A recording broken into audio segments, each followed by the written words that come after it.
today. For those of you that don't know me, my name is Maisie. I'm a third year history student here at Bath Uni, and I have a particular interest in dress history.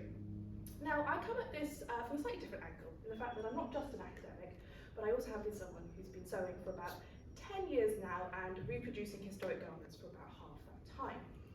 And I've had a particular interest in late medieval fashion for about the last 2 years. So I've always felt that clothing can give us a real, tangible connection to people of the past, and really it was the thing that got me into history in the first place. So I'd really love to give you the opportunity today to experience the same thing. So with the help of my lovely model Sophie, I will be walking you through what a woman in the late 15th century might have worn. So if we just set the scene slightly for a minute. So at some point in the 1470s, the War of the Roses has been going for about 20 years. It's caused significant economic and social hardship, but Sophie is a yeoman farmer's wife, and so she has a little degree of security since her husband owns his own portion of land. Because of this, her clothes will be slightly different. Medieval clothing was so personalised to the person that was wearing it. It was made for them, for their particular purpose, and to their particular tastes where possible. So this is why clothing can tell us so much about the individual and also society at large. So Sophie might currently appear perfectly decent to your eyes. She's in fact in a state of scandalous undress. This layer, the cap, shift and hose, forms the underwear layer for all medieval people, regardless of gender or status. The linen shift is the main item in this set, and it was worn by everybody. It might vary slightly in quality or style, but essentially it's a large T-shaped garment worn next to the skin and made from linen. Now, linen was used an awful lot in medieval clothing, and this is because it's a very, very useful textile. Its main property is its ability to easily absorb moisture and quickly evaporate it away. Of course, this makes it very useful for medieval underwear that is used to absorb sweat and oils from the body and to keep the person smelling fresh. Now, linen is an ancient textile, first thought to be made about 10 to 36,000 years ago, and it is made from this plant, the flax plant, which is a tall flowering plant that can reach about 4 foot tall. And it's from these tall stems that the flax is turned into linen. For those of you who might remember from your biology classes, the tall xylem within plants is what transports the water, and so this is what gives it its moisture-wicking properties. Linen has been made in much the same way since ancient times as it is today, through a process of removing the fibres from the stem, through a process of essentially partial rotting, bashing it a bunch of times, combing it with a comb, and then you get this lovely, almost golden hair looking fibres that are then spun into thread and woven into fabric. Because of the process used to make it, linen can come in a multitude of different levels of quality. The fibres can be broken down into much shorter stubs, as they get called, throughout the making process, and this will result in a coarser linen. So I actually have today a couple of examples of linen. I can hand around if you want to have a little feel, which I just start over here. So we've got 3 different types. We've got a shift that is actually completely hand sewn, so you can have a look at that on the inside, and then 2 little samples as well. So the 2 small samples are a much finer type of linen. One of the squares is in fact almost sheer. This would have been used as a veil fabric, and in fact actually is what my veil, my turban, is made out of today. Whereas the shift is made from a much coarser type of linen. It's also slightly sandy in colour, and this is because linen bleaches really easily and will bleach if left out in the sun, which is another way that linen was washed. And I mention washing because, contrary to popular belief, hygiene and cleanliness was extremely important to medieval people. They were not these stinky, dirty people that Hollywood likes to paint them as. And the shift formed a really, really important part of this process of staying clean. Often it was easier to wash the clothes than it was to wash the body, and especially it was easier to wash a few linen shifts over and over than it was, say, to wash a whole gown like this. So everybody, regardless of how much money they had, would have at least 2 shifts, one to be worn and one in the wash. So the other linen item that Sophie is wearing is a cap. And again, this was for cleanliness purposes. It helped to protect other other clothes and bed linens from the oils from the hair. This particular style is called a Gita cap, and it features a long tied loop that is then twisted around the head and pulled back over to fix the cap in place. There were quite a few different cap or coif styles, and these were worn by both men and women. Married women were expected to cover their hair, and this is something we'll touch on a little bit more later when I go into different styles of head coverings. The final item that Sophie is wearing, or should I say pair of items, are hose. Now these are essentially medieval socks. Now, unlike modern socks, which are made from a stretchy knitted material, medieval people did not have access to knitted or stretchy fibres. So, these hose are instead cut with a pattern that closely fits the foot and is also cut on the bias. So for those of you that aren't familiar with fabric, all fabric is made with a woven grain, which is with the warp going up and down and the weft going side to side. And this forms like a crisscross grid pattern on the fabric. If anybody still has samples floating around, or anybody has any clothing they have on that is made from woven material, if you pinch 2 points on the grain in line with the threads and give it a pull, it doesn't really move. If you grab 2 points on their diagonal, it has a little bit of stretch. And so this little bit of stretch that is found on the bias is utilised in these hose to get them to fit relatively comfortably. They are also held up with garters, if you could just roll your socks up a little bit, thank you, which could be thin leather straps, pretty tablet woven braids, or in this case, just some linen ties. In this case, Sophie probably needs some new ones. They are getting a little bit tatty. So, we move on to the very first layer that Sophie will be wearing today. In this case, it is this pink wool kirtle. So, the word kirtle probably comes from the Old Norse kirtil, meaning tunic, but did you get it on yourself? But in this case, for the late 15th century, it meant a close-fitting dress that was worn by most women. Prior to the 14th century, the concept of fit, in the way that we think of it, as in a garment with pattern pieces that are cut to make a garment that fits directly to the body, didn't really exist. In the earlier centuries, most garments were made from large rectangular or triangular shaped pieces that were then sewn together and formed basically lots of big T-shaped things. They were then made shaped by either belts or ties. By the 14th century, men's fashion began to adopt shape, and then so did ladies' fashion about 20 years later. It caused a little bit of a stir, because the church were concerned about wasted fabric, because of course as soon as you start adding curves into your seams, you suddenly can't use it all.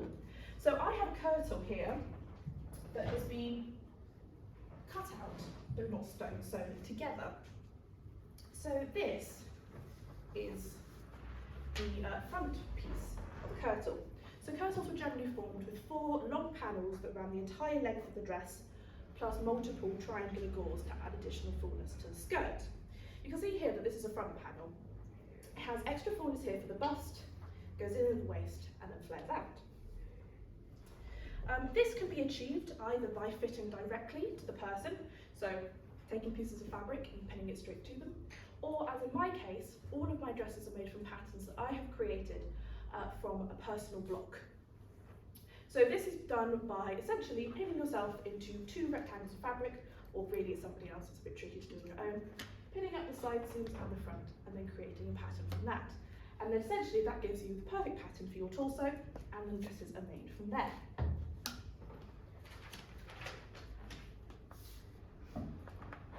So all medieval clothes were completely made by hand.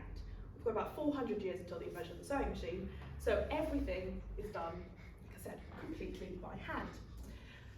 And there were 3 primary stitches that were used to construct medieval garments. They are the running stitch, the back stitch, and whip stitch. And I again have some samples for you to have a look at. So I've got a little piece that can show you each of them, or there's all the pictures up on the screen. So the running stitch and back stitch tended to be used in seam construction. The back stitch is considerably stronger than the running stitch, and so would be used in any seams that took up lots of strain, so things like at the joints, in the armholes, or any closures. The whip stitch could also be used to construct seams. It could actually be used to sew up seams on the outside of the body. So you would fold back a piece of fabric, have the other side lapped underneath, and whip stitch it down. And this is particularly useful if you're fitting a garment directly to somebody else. It was also used in a very common seam called a flat felled seam. This involved taking the seam that either been running stitch or whip stitched together, cutting one side down shorter, folding it over the top, and then folding it down, whip stitching it down. It then creates a very, very strong seam that is unlikely to fray. So the shift that I handed round has flat felled seams because it's likely to be washed a lot, and therefore you want to prevent fraying. You'll also notice that this kirtle is made of wool. Now this is the other primary fabric used in medieval outfits. England very much relied on its wool trade for much of the medieval period. And between 1250 and about 1350, it absolutely wool exports, raw wool exports that is, formed the backbone of the English economy. By the late 15th century, higher taxes on wool exports had led to more fabric being produced within England itself. So we get lots of lovely wools being produced right here. So this particular wool is actually a Welsh wool, and I picked it up a few summers ago. It's very lovely. It's one of my favourites. But wool has another very useful set of characteristics. The first being is it's very, very good at regulating body temperature. It is by nature an insulator, and that in fact though makes it very good not just in cold climates but also in hot climates. It also can absorb up to 50% of its weight in water before it begins to feel wet, which is very useful to be used in outer garments as cloaks or coats and things like that. It is also flame retardant, which of course is very, very useful in a world filled with open flames. So hopefully if Sophie goes flouncing past her hearth, she's not going to go up in flames. So now that we're about halfway through Sophie's outfit, you may be wondering how exactly we go about reconstructing dress from a time period where very, very few garments survive. And there's two main ways that we do this. One is there are some fragments that have survived. These vary in some almost complete garments through to very, very small fragments. So this particular one is a hood from excavations in Greenland, which presented some of the most complete medieval garments ever found. Although, because of their location, they've got quite an unusual style, and so it's a little bit different to the dresses that we're looking at today, which are very much in an English style. One of the most other famous collections are from excavations in London in the 1970s and 80s. And this discovered what was essentially a number of rubbish pits along the Thames. But they actually uncovered some of the most complete collections of garments ever found in Europe. And the findings of that were published in a book that I actually have if anyone wants to have a look at it, and shows all sorts of details about the type of materials that they were using, how those materials, those fabrics were made, construction techniques, and even some garments that were big enough to make patterns from. In fact, the hood that you'll see later on today is made using a pattern that was found from one of the hoods in those excavations. But of course, this only offers a very small selection of garments, and it's difficult to extrapolate a whole population's wardrobe from just these few items. So this is where the other useful source comes in, which is art. And my favourite source for that is illuminated manuscripts. These are absolutely incredible illustrations that are found from the medieval period, and the particular one up here today is, its name is actually in French, but I'm not going to attempt to say that. So the English translation is The Very Rich Hours of the Duke of Berry, and it has a whole collection of images for each month of the year, and it's very useful at showing various different styles of dress. There are other sources of art as well, such as tapestries, wood carvings, wall paintings, all sorts of things. And between the two, the fragments that we have and the art that we can see, we can create a relatively complete picture of what the medieval person might have worn. There does still remain a few gaps. It's how exactly these fragments and then what we see go together to become a thing, and that is often where a knowledge of modern sewing techniques can be very useful. So we move on to the next layer in Sophie's outfit, which is another kirtle. Now, most women would wear at least 2 kirtles every day. In fact, it was what was considered decent. If you didn't have 2 kirtles on, it was like, well, where's the rest of your clothes? This particular kirtle is slightly different to the first. It is lined in linen, It is also short-sleeved and laces up the front. It was quite important that medieval clothing adapted easily to the person that was wearing it. It was time-consuming and expensive to make, and so therefore it wouldn't be very good if you made something and then less than a year later it didn't fit you anymore. Now this is especially important for somebody like Sophie, who, as a young wife, may be having children in the near future. So her front-lacing dress, Sophie does not quite agree with this statement yet, but it's, anyway. So her front-lacing dress would be able to adapt with a growing pregnancy, would be able to adapt to her postpartum body, and also give easy access for nursing as well. Both lacing and buttons was used as closures. You can see buttons on her pink kirtle underneath. But of course lacing offered the most adaptability. Lacing was seen in both the front and the back, and very occasionally at the sides of the gown. Of course, if you could have your gown laced in the back, it meant you were of high status because you could afford to have somebody else dress for you. You'll also have noticed that all the garments so far have been very brightly coloured. And there's a bit of a misconception, probably again perpetuated by Hollywood, that medieval people always wore beige, grey, drab sort of colours. But of course, this was not the case at all. They wore lots of colours, and in fact, medieval people very much did not believe in colour coordination. And this is even more impressive considering the fact that all the dyes came from natural sources. Synthetic dyes would not be invented again until the 19th century, and so everything came from plant matter or other animal products and could be used to achieve a whole range of dyes. In fact, up on the board, I mean, it's made the cover look a little bit funny, so if anyone wants to have a closer look at my laptop later, you're more than welcome to. Of the whole range of colours that could be produced. They include reds, oranges, yellows, greens, blues, purples, pinks, all sorts of colours. Some colours were harder to obtain and therefore more expensive, whether because the product themselves was hard to get or it just needed lots of it. And these generally included very deep, vibrant colours, things like black, red, or purple. Regardless of what was being dyed or what was being used to be dyed, the process was exactly the same. Large vats of water were heated up, the dye stuff was added. They were allowed to steep, essentially like a giant cup of tea, over the heat for about an hour, or until all of the pigments had been taken out of the plant. It was then strained, and the fabric was added to the dye vat. A lot of fabric was pre-treated with a mordant, which is an inorganic oxide used to help bind the pigments to the fabric. This was then, like I said, added to the vat, again left to stew in the dye mixture, and then removed, rinsed, and left to dry. Now, it would be unusual for a dye vat to be used multiple times, resulting in a slightly paler colour at every stage. This is likely how this lovely pink colour was obtained. The three most popular dye plants was weld, madder, and woad. Weld is another tall flowering plant that produces a lovely yellow colour. Madder, its roots are bright red and can be used to produce reds, oranges, and pinks. And woad will produce a blue. Now, the process for woad is slightly different. Woad requires ammonia to oxidise its pigments. And now anybody who knows anything about ammonia knows that its most common source is urine.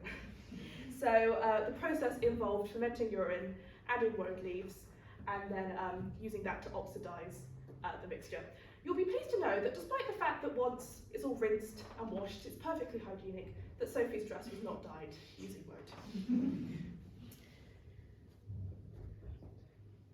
So, Sophie's outfit is now nearly complete. As I mentioned earlier, married women were generally expected to cover their hair. Today, Sophie has decided to go for a simple semicircular veil that is then pinned directly onto her cap. So, try not to study your hair.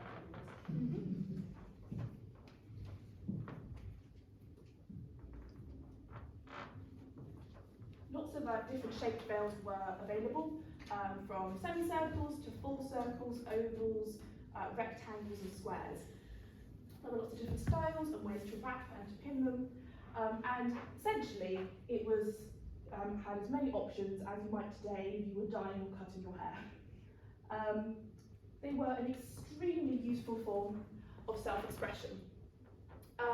For example, an older widowed woman might choose to wear a full veil and wimple, like a nun might, to express her piety and modesty. Veils could be made from different things, so this particular veil is made from that very lightweight linen I showed you earlier. It is a lovely bright white, but they could also be made of silk, which again is another status symbol. Or, in fact, you could even do it, but a bit like I have today, some 15th century ladies began to show their hair. Initially, this did cause quite a stir, and the church again worried about immodest behaviour.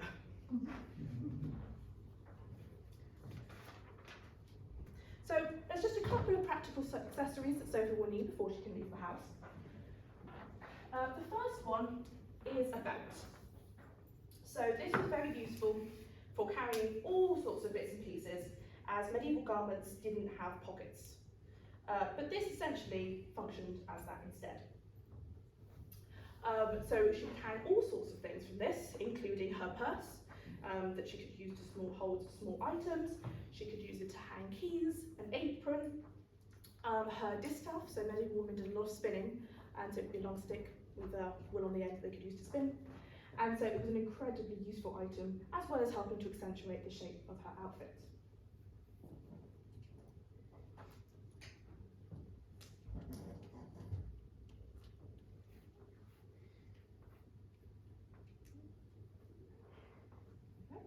So the purse would generally be looped around, and yes, it was actually hanging this low. I so often think when I wear a purse like this, I'm like, why on earth is it on my knees? It's quite annoying, but if you look at all the manuscript images, they are always that long. Sophie thinks it's maybe so that it's harder to spend your money. But I'll let you decide. As I said, Sophie would also wear an apron. This obviously could be for a multitude of purposes, to wipe her hands, to carry produce, to hold hot pans, all sorts of things. And it's just a simple rectangle of linen, quite heavy weight, that is then tucked into her belt. So since the weather isn't too bad today, this would be Sophie's finished outfit. But if the weather was a little more inclement, she might add a hood, which I mentioned earlier. So hoods were very, very popular in both the 14th and 15th century, again, for both men and women and people of all classes. So these hoods are a little bit interesting because they feature a little capelet that would help to keep the warmth in around your neck. You'll also notice that this hood has a tail. Now this is called a leer pipe, and nobody really knows what they're for. But they were obviously very popular because they are all over medieval artwork. Some people think it might be so that you could wrap it around and tie it onto your head. I don't know, it could just be fashionable. This is in fact quite a modestly lengthed leer pipe. I have seen them go all the way down to the floor.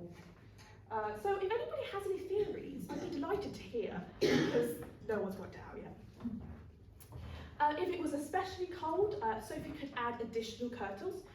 It wasn't unusual for women to wear literally every single dress they owned if it was really, really cold, or she might add a cloak. I have worn medieval garments in some quite inclement weather and can confirm that they are enough to keep you warm and dry. On the other hand, if the weather was very good, she would forego the hood and instead wear a large straw hat and a linen kerchief tucked into the neckline of her dress to protect her from the sun. You'd be forgiven for thinking that this clothing again is quite uncomfortable in hot weather, but I have in fact on the few occasions where the British summertime has blessed us with good weather, worn these outfits in quite hot weather.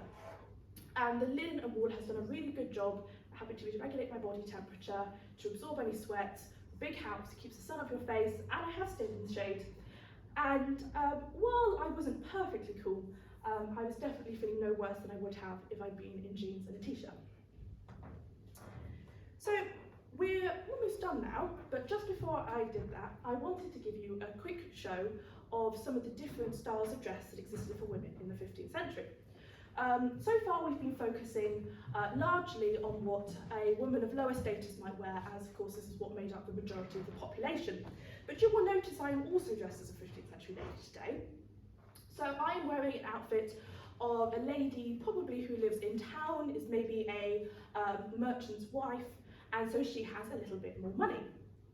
So fashion was definitely a thing in medieval times, but it travelled quite slowly.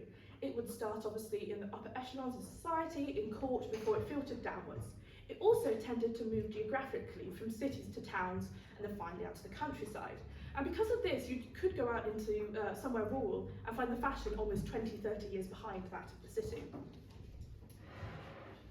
So I am wearing, up to a point, almost exactly the same as Sophie is. I too have a shift and a kirtle on, but my difference is that I am wearing a Burgundian gown. So this particular gown was very, very popular with upper classes in the medieval period, whether that be the merchant, professional, or the gentry or aristocratic classes. The style is the same, in fact, that as across Burgundian gowns. It has close-fitted sleeves, has a wide either V-neck or round neckline, and is then belted at the high waist with voluminous skirts. This particular example is made from a lovely soft green wool and is trimmed with a dark brown wool on the neckline. The most fashionable ladies would have had their gowns trimmed with fur, but as the lady I'm dressing as today isn't quite as wealthy, she has just gone for a nice dark wool, which still would have been quite expensive because black and dark brown was quite a hard colour to achieve. I also have a slightly different headdress on. I am wearing a turban-style draped veil, and this is a really, really big piece of fabric of very high-quality linen that obviously is another sign of status. And you'll also have noticed that I have our very high-status lady over here. So she is also wearing a Burgundian-style gown, but this time it is made out of a lovely gold silk brocade. This would have been incredibly expensive and imported from the continent, so it was absolutely a sign of wealth. It is also considerably fuller than my Burgundian gown is. You'll also have noticed this rather impressive looking headdress sat on the table. So this is called a butterfly hennin and forms part of what can really only be described as wacky court headdress of the late 15th century. So it's a kind of cone-shaped hat that is cut off at the top. It's trimmed in black silk with black velvet around the brim. It is then worn perched high up on the head and then has a veil that covers it that is suspended from wires. They are pinned into place like so, and that is what gives it its butterfly name. So this has been quite the whistle-stop tour of 15th century women's dress. And I really hope it's given you a little bit of an insight into the clothes that they wore, and perhaps a little more vibrancy and detail to the people that we can't really trace through traditional history. I will be taking questions next, but after that, I would really love it if you came up and had a closer look, gave things a touch and feel, which I know we're not normally allowed to do with history stuff. I'd also just love to thank Sophie for being such a great model, and also my tutors for encouraging me to do this, because I didn't think it was a thing that I could do for my dissertation, so it's been terribly exciting. But then other than that, thank you so much for coming along today, and I'd love to answer any questions that you have.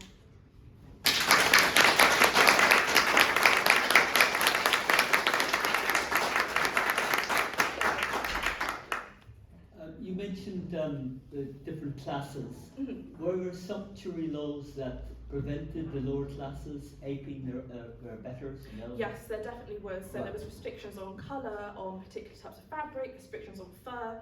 There were all sorts of things, both legally enforced, but also just sort of socially binding as well. Thanks. Following on from that, because it's a perilously close question to ask, and I can think quickly and adapt.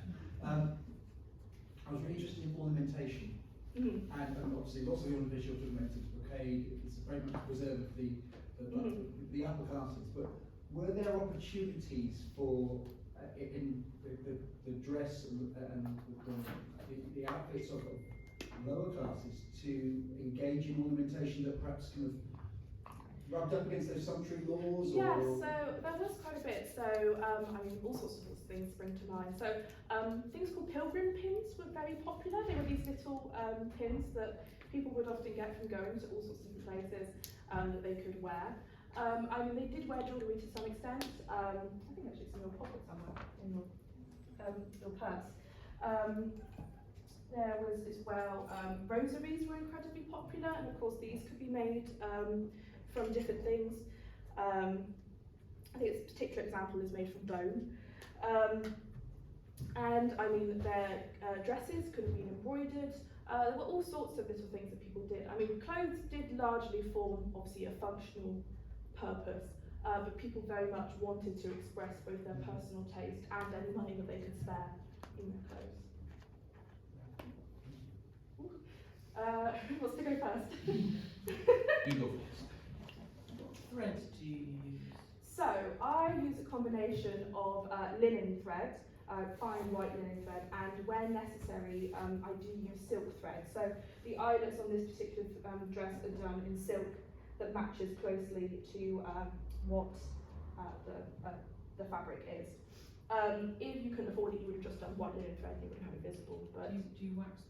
I do waxy thread, so beeswax. In fact, I have my little sewer's kit over here. So you can see, actually, this is the green silk thread. I'm so excited. This is the green silk thread that matches, and then my little blocks of beeswax you can have a look at that. That's a messy shuttle.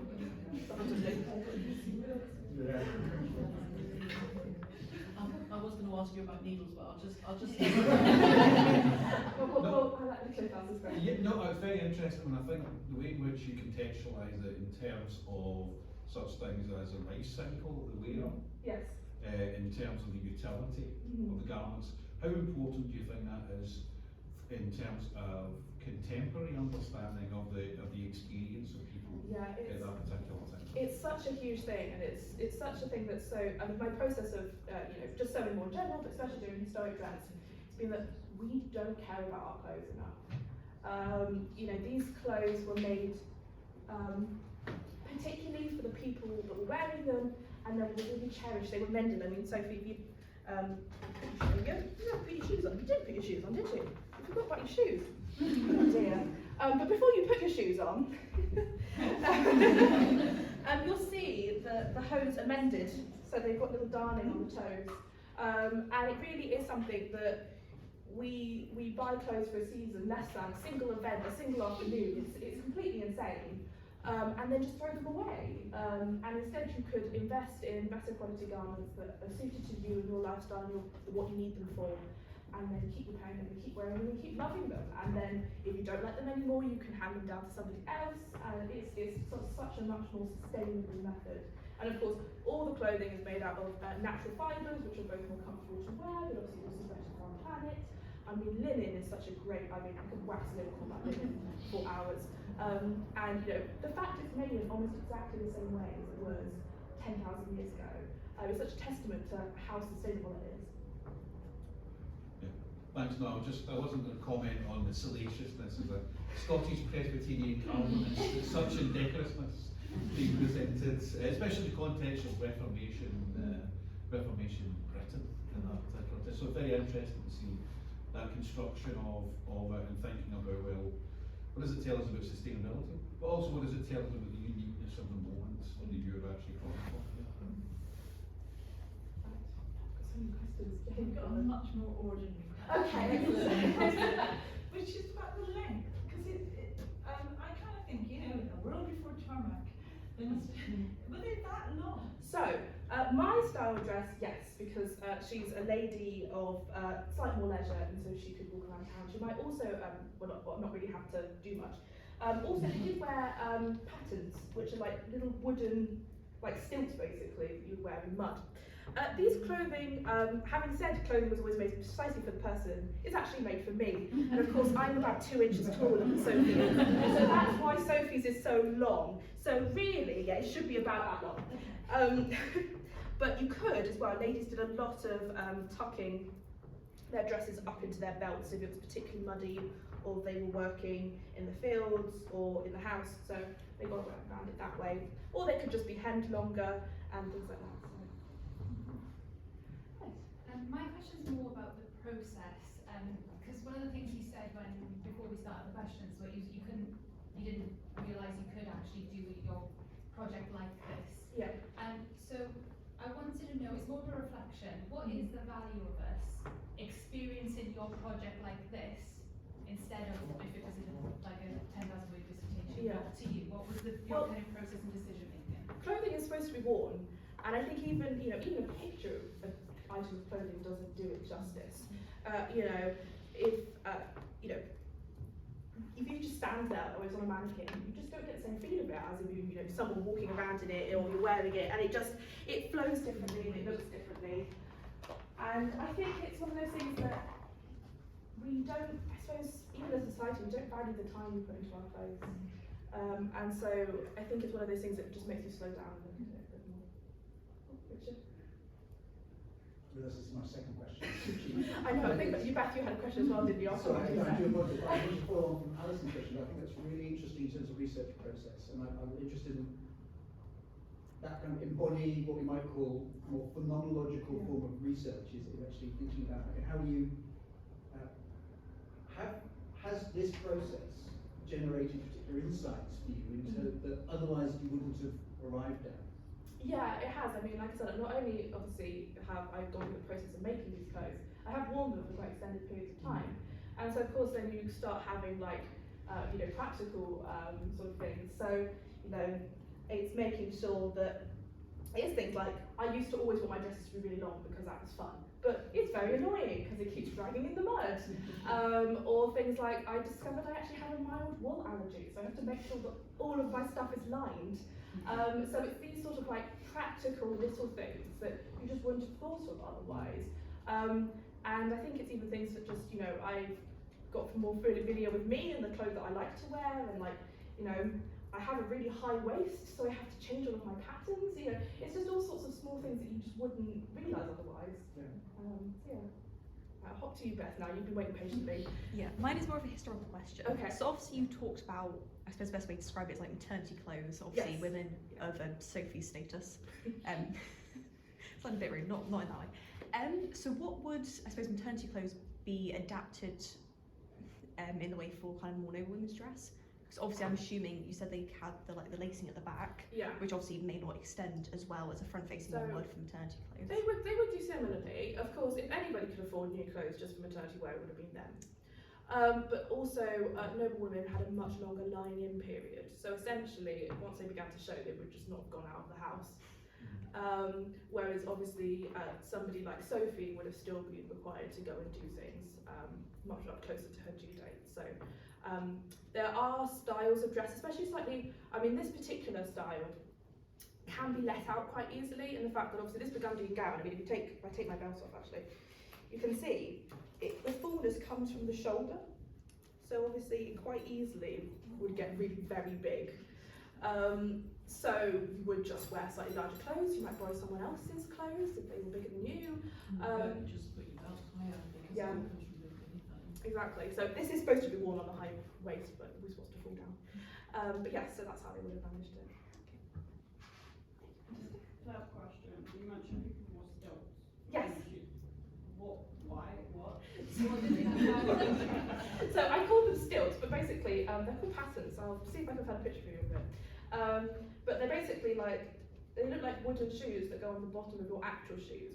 But essentially it's because towns were so utterly filthy and there was just human waste in the streets and it was disgusting, and animal waste and all the rest of it. So basically it would lift you off the ground slightly and stop your skirt from drowning in the filth.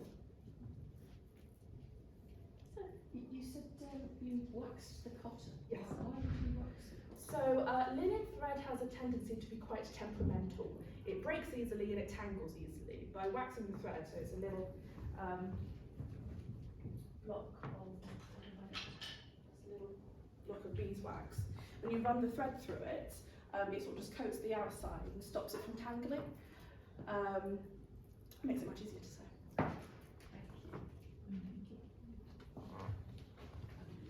Ooh, yes. Going on from the sort of maternity question, I was going to ask about children.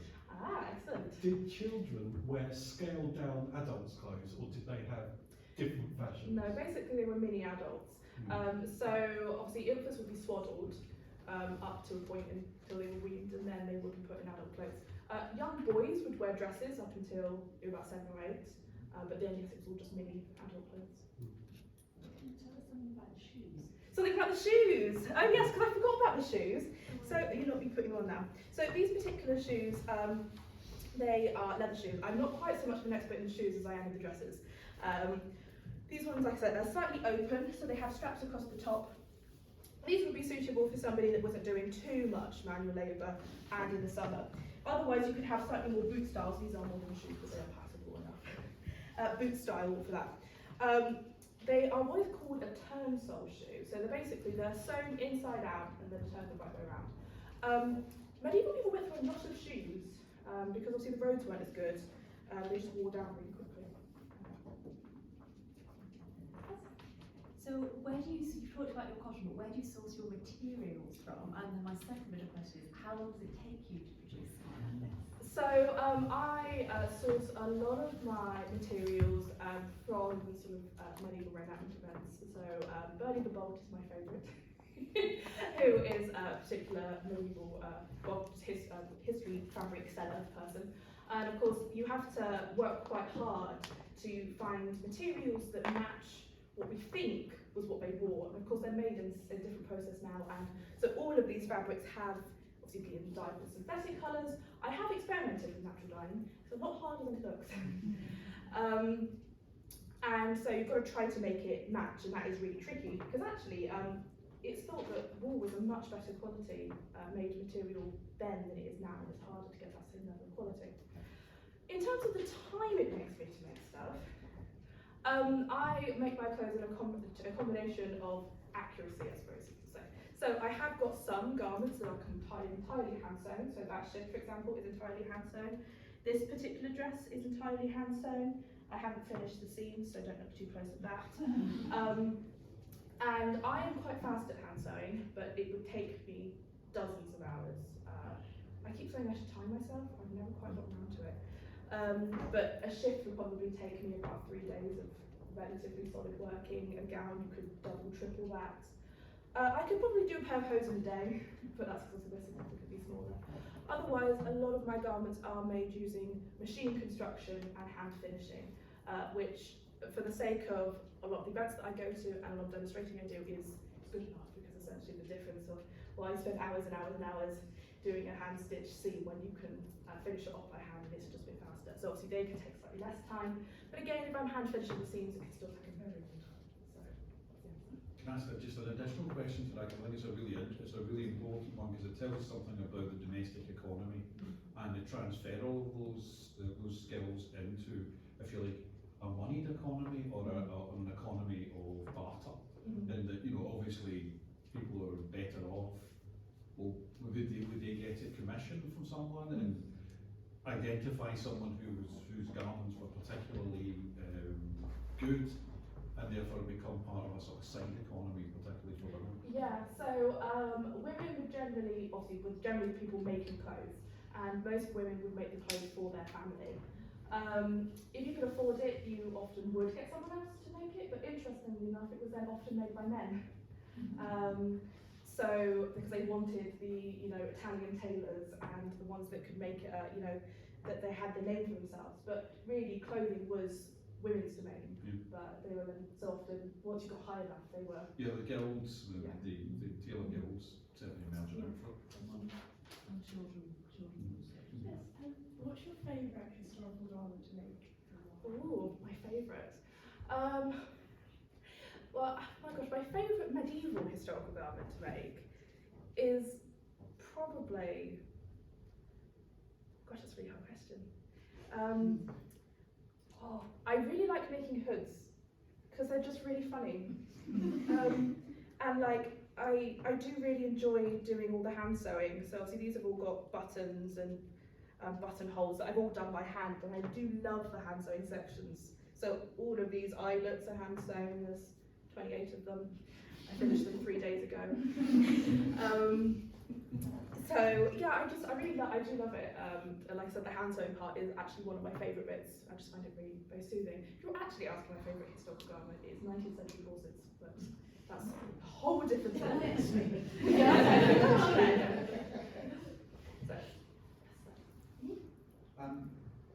You mentioned a couple of times in your talk describing the actual design of the outfits you're wearing, and talking about the French terms you weren't going to use. Yes.